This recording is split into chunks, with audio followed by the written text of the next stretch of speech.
This is not a speech about being abused. And it's not a story about a loud kind of pain.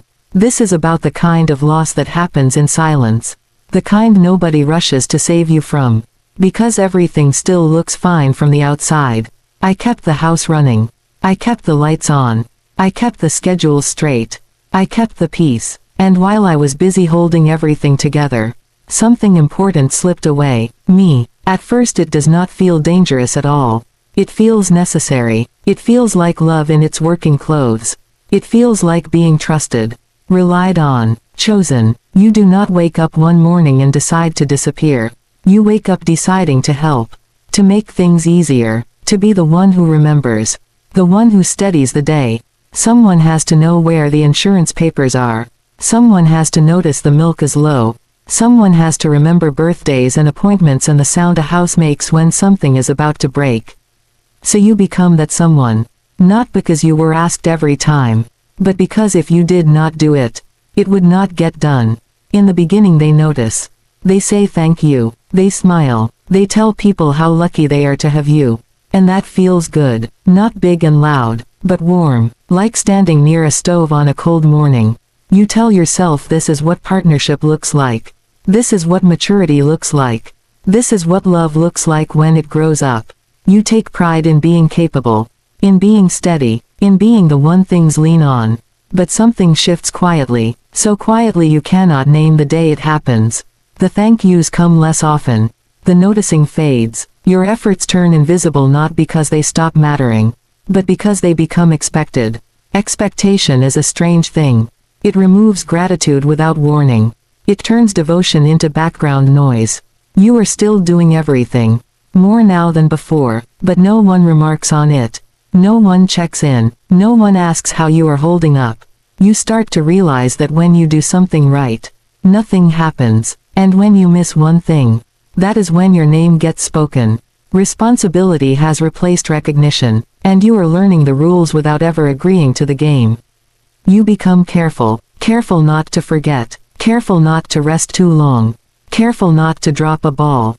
Because the smooth running of the house, of the family, of the life you built, now seems to rest on your shoulders alone.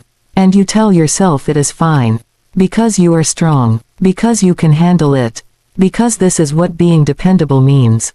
But dependability has a cost. And no one tells you what the price will be. The more reliable you become, the less visible you are. Because reliability fades into the structure. Like beams behind the walls.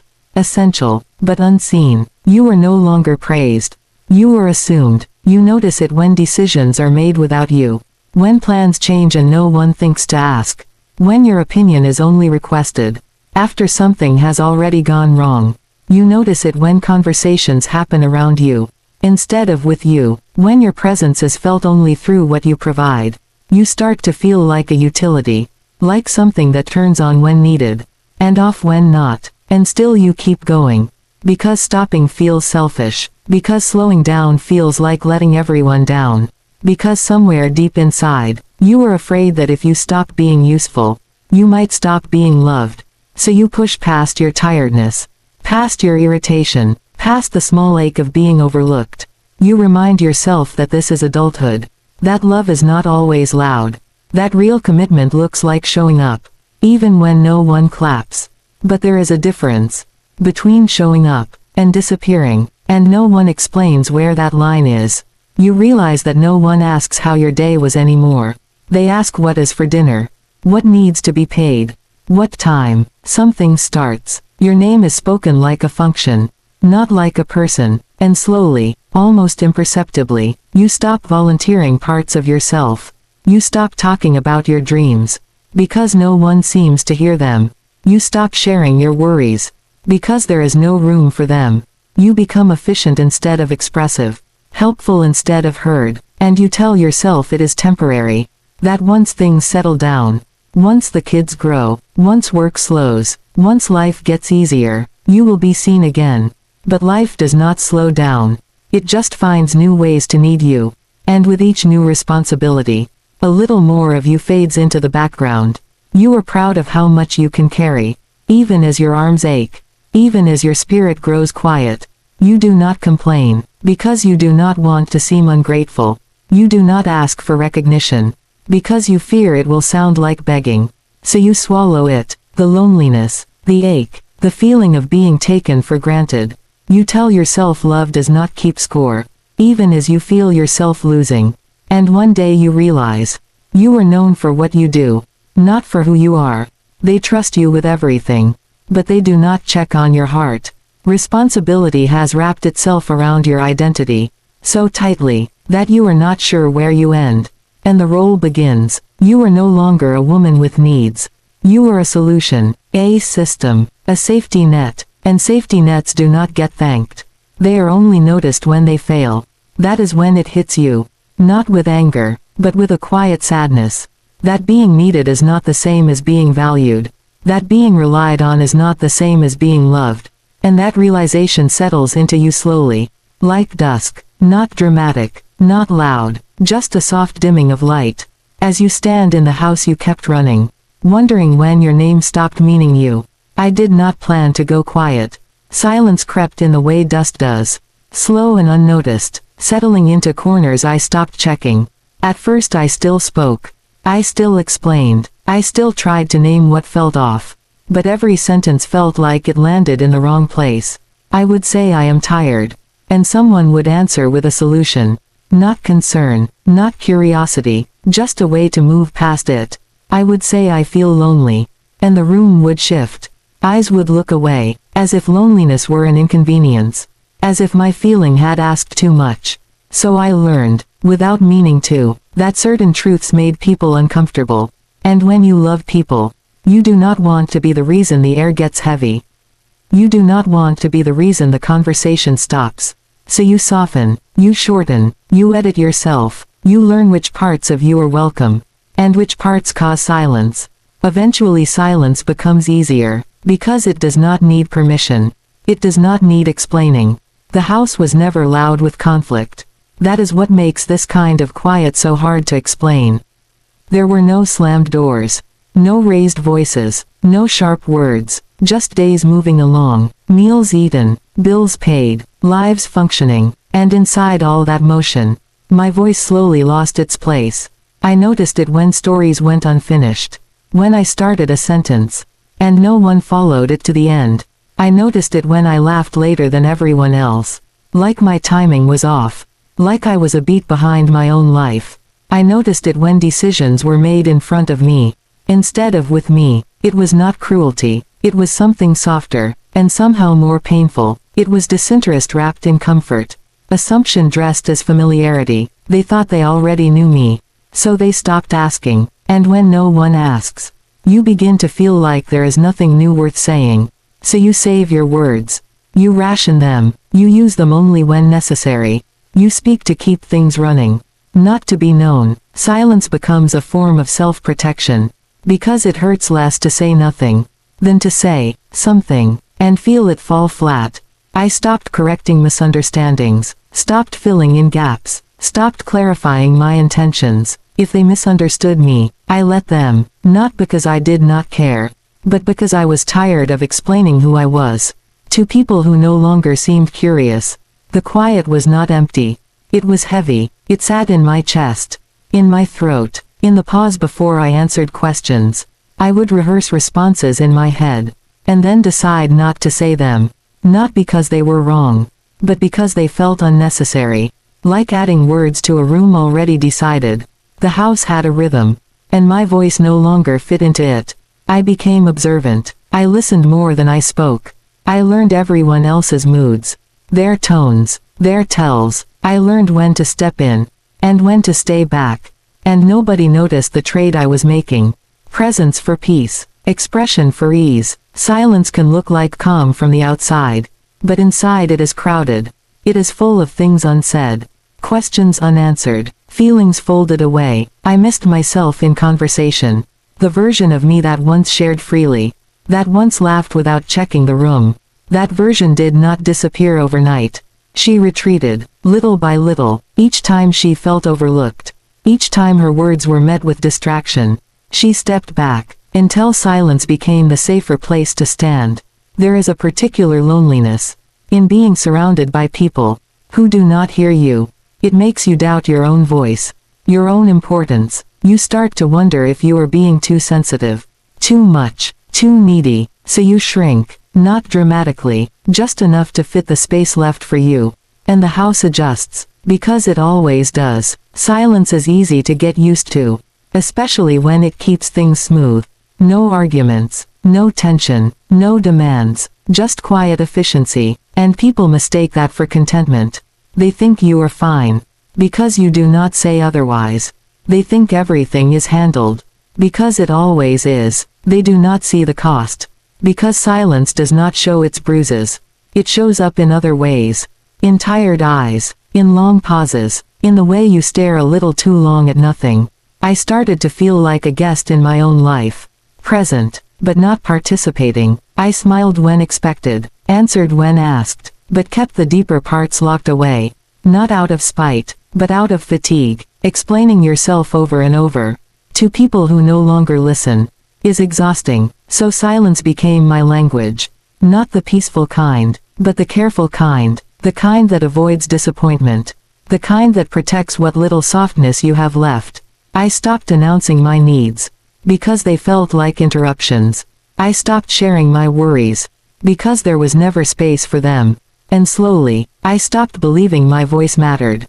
That is what silence does when it stays too long. It convinces you that quiet is who you are, instead of something you chose. But inside that silence, I was still there, thinking, feeling, remembering, waiting for a moment that never came, when someone would notice the quiet, and ask what it held. But no one did, so the silence stayed, not loud enough to disturb, not dramatic enough to be addressed, just steady, like everything else I carried.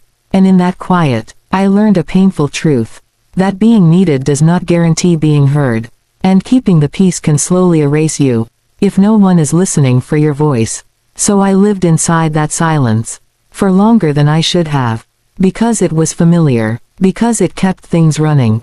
But every quiet has a weight, and every unspoken thing adds to it, until one day, the silence stops feeling safe, and starts feeling like a loss, not of words, but of self. And that is when you realize, silence is not the absence of sound, it is the absence of being seen. Love did not change all at once. It changed the way water wears down stone. Slow, patient, almost invisible. At first love had weight to it. It took up space. It showed up in the way someone looked at me, in the way my name sounded when they said it. There was curiosity then, a sense that I was still being discovered, still being chosen. But over time love learned a new shape. A quieter one, a flatter one. It stopped asking, and started assuming. It stopped reaching, and started relying. And I did not notice the difference right away, because everything still worked. The house still ran, the days still moved forward. Life still looked whole. Love did not leave. It turned into maintenance. It became lists, and routines, and systems that needed managing. I was no longer asked how I felt. I was asked what needed to be done. Love sounded like reminders, and schedules, and solutions. It no longer wondered who I was becoming. It only needed me to keep things steady.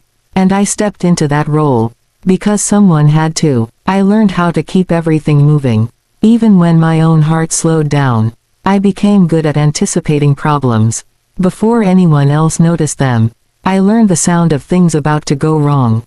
A tone in a voice, a silence in a room. So I fixed things early, quietly, without asking for help. That is how maintenance works. It prevents breakdowns, but it also prevents attention.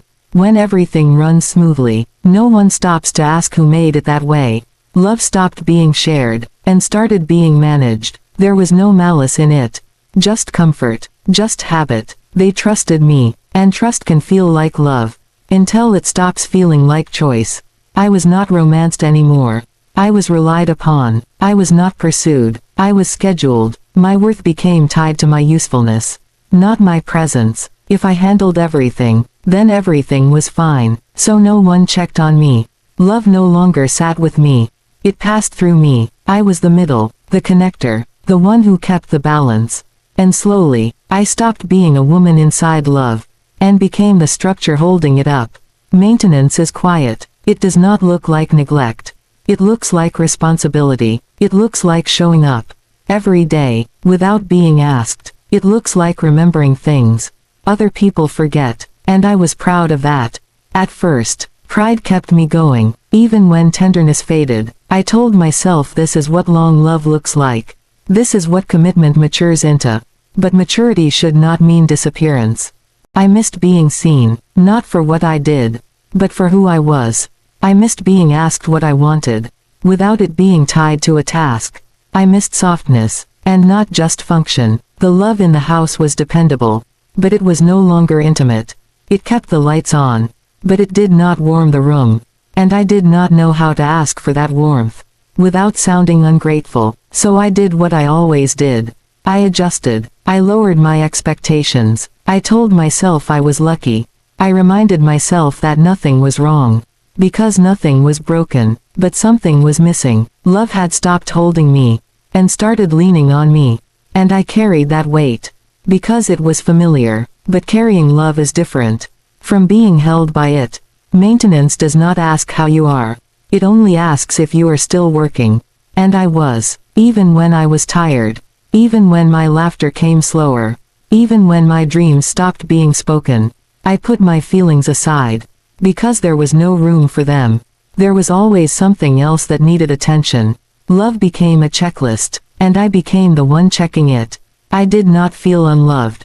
I felt unseen, which is harder to explain, and easier to ignore. Unseen does not cause scenes. It causes silence. It causes a woman to shrink quietly, inside a life she keeps running. I became efficient, not expressive, reliable, not radiant, and nobody noticed the change, because the system still worked. That is the danger of maintenance. It hides the cost. You can give, and everything will still look fine.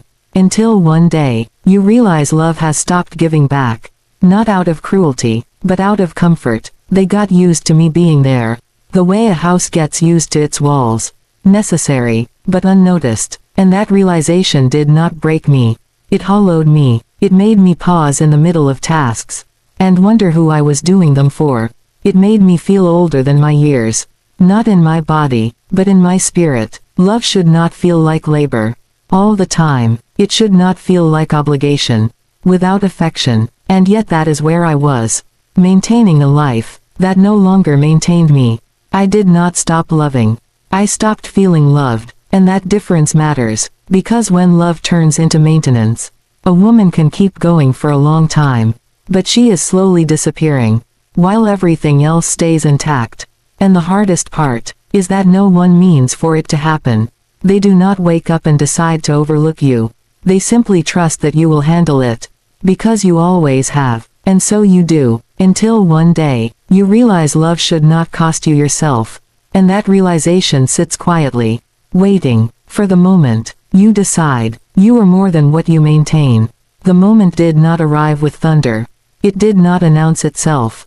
It came dressed like an ordinary day. Morning light through the window. The same quiet kitchen. The same list already forming in my head. I moved slower that day. Not on purpose. Just tired. Tired in a way sleep does not fix.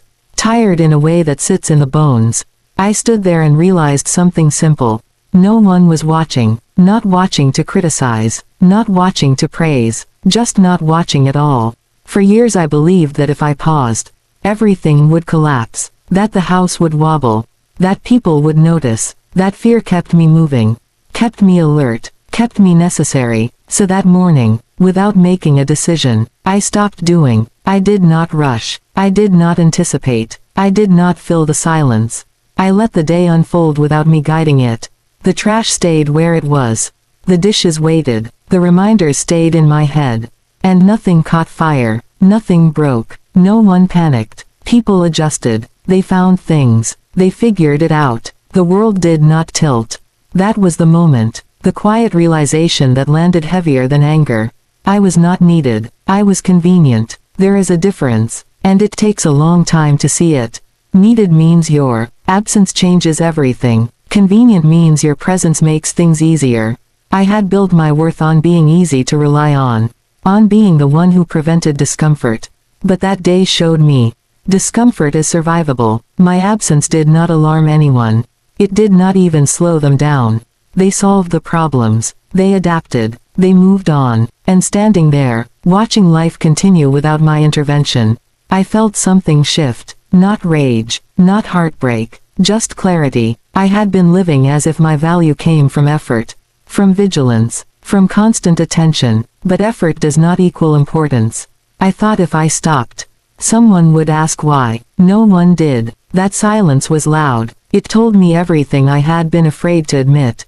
That I had trained people to expect me, not to notice me. I had been the background hum, so steady it faded into the air. When it stopped, it was not missed. It was replaced. That truth hurt, but it also freed something inside me. Because if everything could continue, then my constant sacrifice was not love. It was habit, and habits can be changed. I had believed my usefulness kept me safe, kept me valued, kept me chosen, but that belief kept me trapped. I saw myself clearly in that moment. Not as a martyr, not as a victim, but as a woman who had mistaken motion for meaning. I realized how much of my life had been shaped by fear. Fear of being unnecessary, fear of being overlooked, so I made myself essential. At least I thought I did. But essential things are noticed when they are gone. And I was not. That realization settled slowly, like dust in a quiet room. I did not cry. I did not confront anyone. I simply stood there, letting the truth land. I had been exhausting myself to prove a point. That no one was checking. I had been performing a role that no one had asked me to keep playing. The day went on, normal, uneventful, and that was what made it unbearable and honest. If my presence did not matter, then my absence would not either. And I could not unsee that. It forced me to ask a question, one I had avoided for years. Who am I when I stop doing? Not who am I when I fix, or remember, or manage, but who am I without the motion? I realized I did not know. I had wrapped my identity around function, around usefulness, around being the one who handled things. Without that, I felt exposed, but also strangely lighter, because for the first time, I was not proving my worth. I was observing it, and what I saw was sobering. People cared about the outcomes, not the effort. They wanted the result, not the person behind it.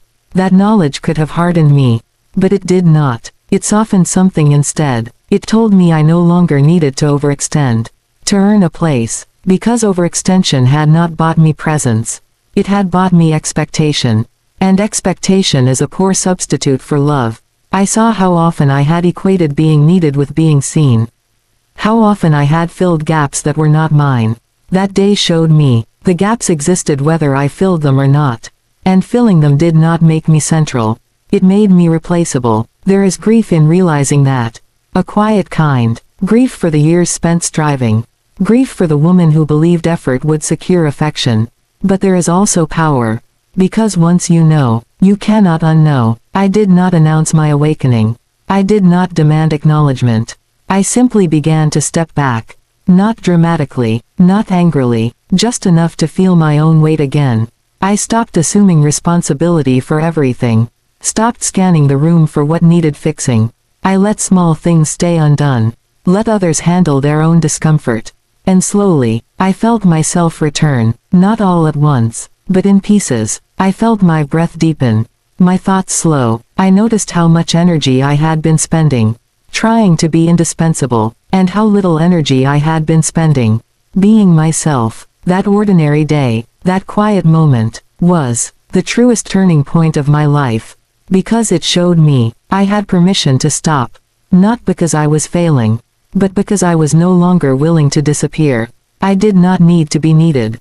To be worthy, I needed to be present in my own life, and the only way to do that was to let go of the role that kept me invisible. So I stopped being the silent engine, running everything behind the scenes.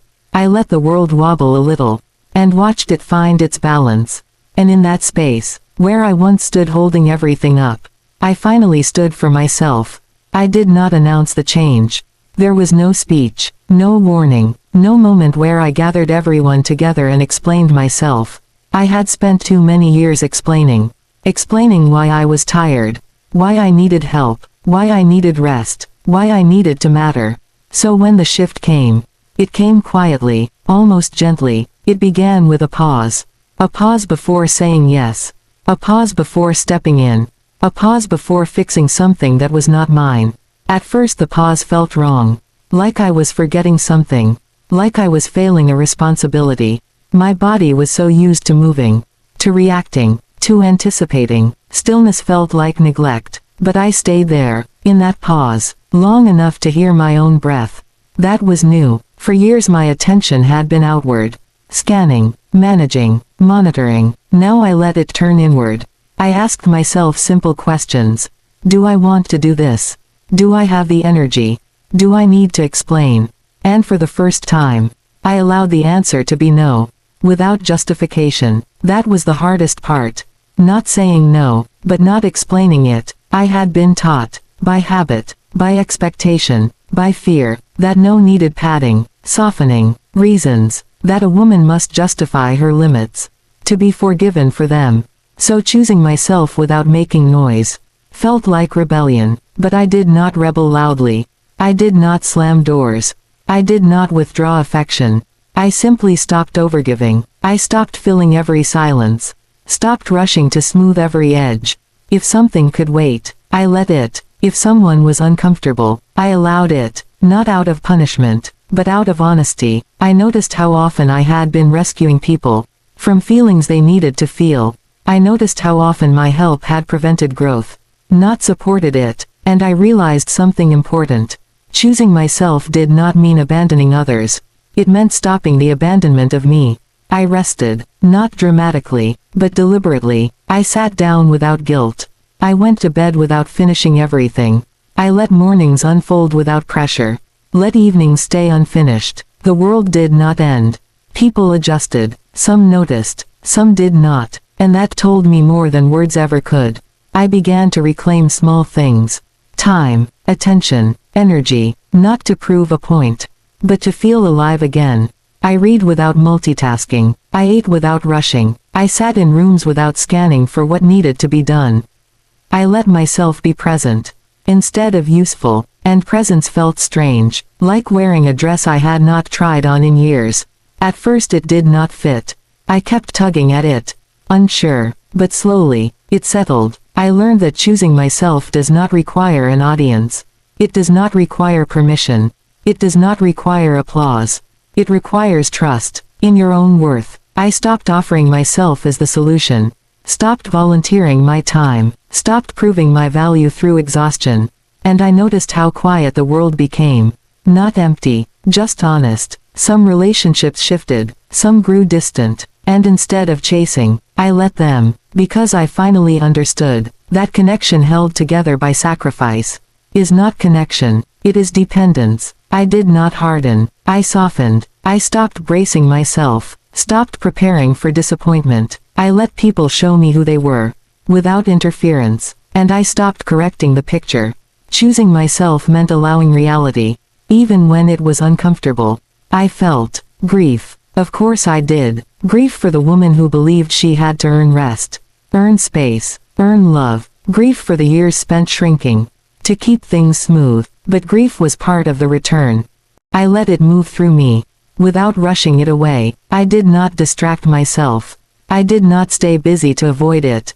I sat with it, and felt my own heart again. That was choosing myself, not indulgence, not selfishness, but presence. I stopped apologizing for my needs. Stopped minimizing them. If I was tired, I rested. If I was quiet, I allowed it. If I needed space, I took it. Without drama, without explanation. And slowly, my body trusted me again. That is something no one talks about.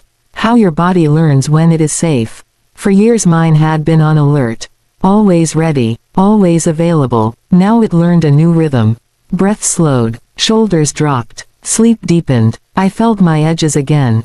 Where I ended, and others began. Choosing myself meant reclaiming those edges.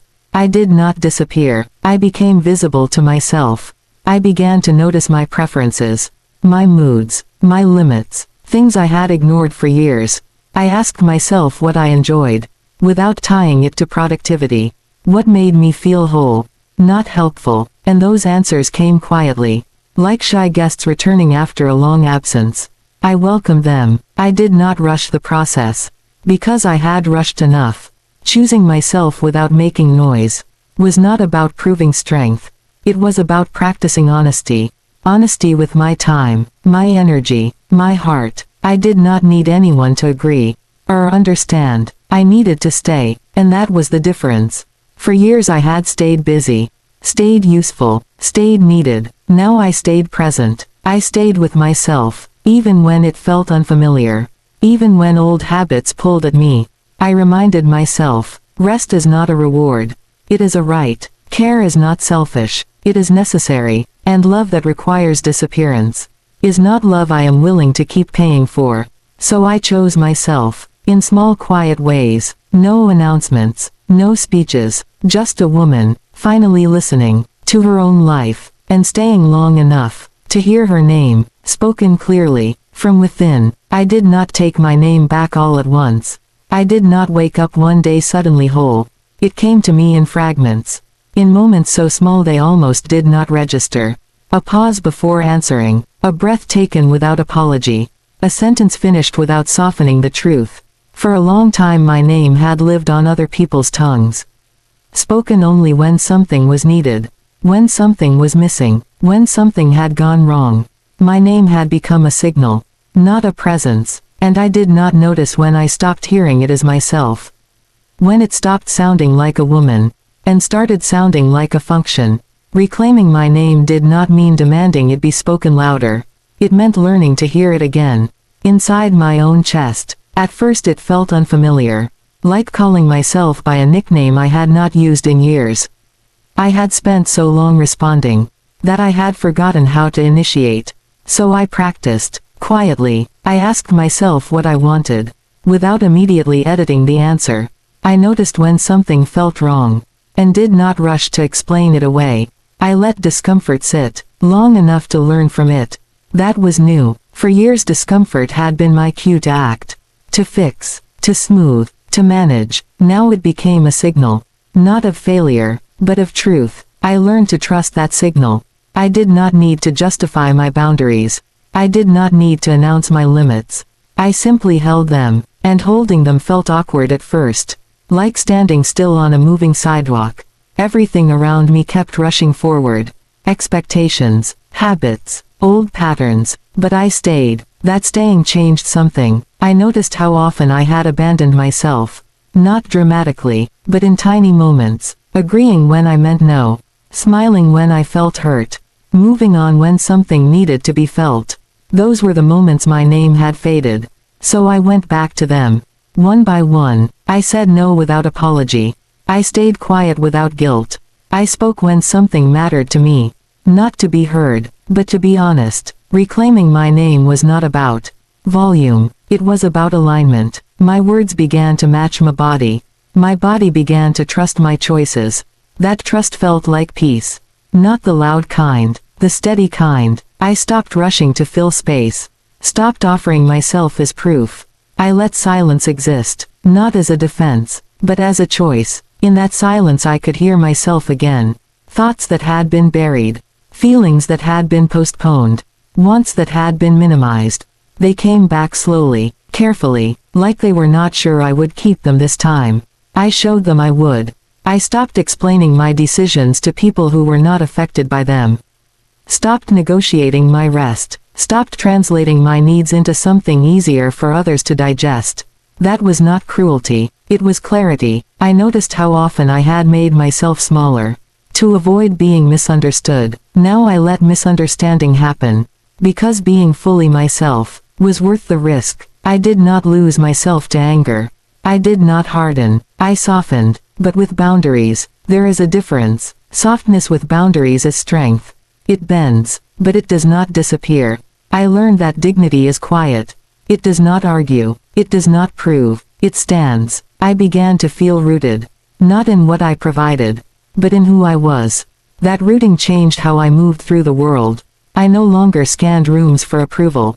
I no longer measured my worth by usefulness. I walked into spaces as myself, not as a solution, and some people did not know what to do with that. They were used to the old version of me. The accommodating one, the invisible one. I let their confusion be theirs. I did not rush to reassure them that I was still the same. Because I was not. I was clearer, more present, more whole. I did not need to be needed. To feel valued, I needed to be honest. With myself first. That honesty brought grief. Of course it did. Grief for the years lost. Grief for the moments I swallowed myself. But grief did not overwhelm me. Because it came with understanding. I forgave myself, not in one grand gesture, but in small daily ways. By resting when I was tired. By leaving when I was done. By speaking when something mattered.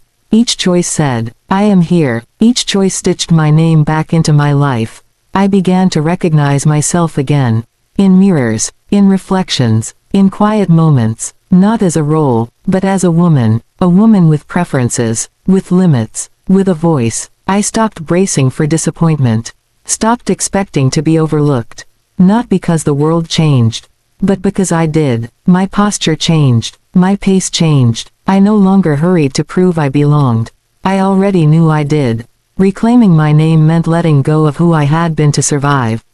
And stepping into who I was meant to be. That step was quiet, but it was firm. I did not need applause. I did not need recognition. I recognized myself, and that recognition filled something that had been empty for a long time. I felt whole in a way that did not depend on circumstances. Peace settled in my body. Not the kind that comes from everything going right, but the kind that comes from alignment. I knew where I stood. I knew what I would tolerate, and what I would not. I knew that my presence mattered, even when no one acknowledged it. Especially then, my name no longer disappeared into function. It lived in choice, in stillness, in truth. I did not need it spoken constantly. I carried it with me. And that was enough. The house still stood. Life still moved. But I was no longer moving through it unseen. I was present, fully, quietly, named, and for the first time in a long time. That felt like home. I kept the house running. I kept the wheels turning.